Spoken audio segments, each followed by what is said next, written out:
Hi mga ka-HD! Hanggang ngayon nga is may mga nalilito pa rin kung ano ang pinagkaiba ng Brazilian treatment at ng rebonding session. Kaya naman ako nga mga ka-HD, every time na may client nga ako rito sa area ko, is lagi kong ine-explain ang pinagkaiba ng Brazilian at ng rebonding.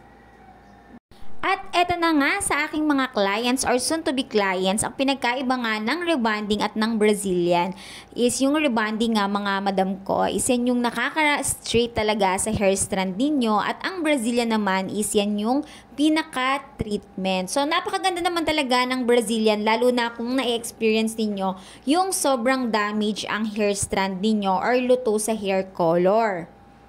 At ang rebonding nga mga madam ko is kung kulot na kulot kayo, sobrang buhaghag or wavy, is napakagandang treatment or ito yung pinakamagandang process para sa inyong hair strand. At kung pagsasamahin nyo nga yan, rebonding plus Brazilian ay talaga namang napakagandang package niyan para sa inyong hair strand. So i-flex ko nga yung mga clients feedback after wash. So maparebond man yan or Brazilian treatment.